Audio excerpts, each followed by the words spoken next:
తిరుమలలో పిఎస్సి 5ను ప్రారంభించిన అనంతరం వైకుంఠం క్యూ కాంప్లెక్స్ లోని ఐసిసి సెంటర్ ను ముఖ్యమంత్రి శ్రీ నారా చంద్రబాబు నాయుడు ప్రారంభించారు.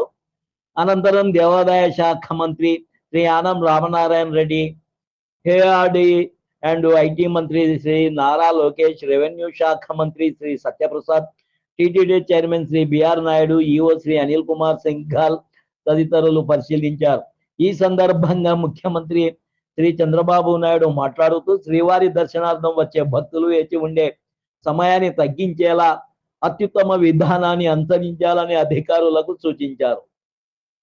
అంతకుముందు artificial intelligence, quantum ready analytics, machine learning సాయంతో నిరీక్షణలో ఎంతమంది భక్తులు ఉన్నారో గుర్తించి అందుకు అనుగుణంగా క్యూ లైన్ నిర్వహణ చేపడతామని సంబంధిత అధికారులు వివరించారు.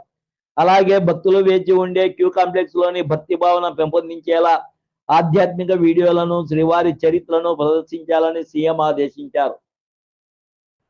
తిరుమల కొండపైకి నిషేధిత వస్తువులు తీసుకురాకుండా అలిపిరి వద్దే నిలువరించేలా ఈ కమాండ్ కంట్రోల్ కేంద్రం నుంచి టెక్నాలజీ సాయంతో పర్యవేక్షించాలని ఆదేశించారు. కమాండ్ కంట్రోల్ కేంద్రానికి అనుసంధానించిన సీసీ కెమెరాల సాయంతో అలిపిరి నుంచే రద్దీ, హీట్ మ్యాప్లను గుర్తించి అందుకు అనుగుణంగా చర్యలు తీసుకోవాలన్నారు. శ్రీవారి 7 కొండలు 7 రంగులతో గ్రీనరీ ఉండేలా చర్యలు తీసుకోవాలని సూచించారు. మానసిక ప్రశాంతత ఆలయాలలో మాత్రమే ఉంటుందని, ఆలయాల నిర్మాణాలకు, నిర్వహణకు అధిక ప్రాధాన్యత ఇవ్వాలని సూచించారు. దీంతో పాటు టిటిడి నిర్వహణలోని అన్ని దేవాలయాలను ఇంటిగ్రేటెడ్ కమాండ్ కంట్రోల్ సెంటర్ తో అనుసంధానించాలని ముఖ్యమంత్రి శ్రీ నారా చంద్రబాబు నాయుడు సూచించారు.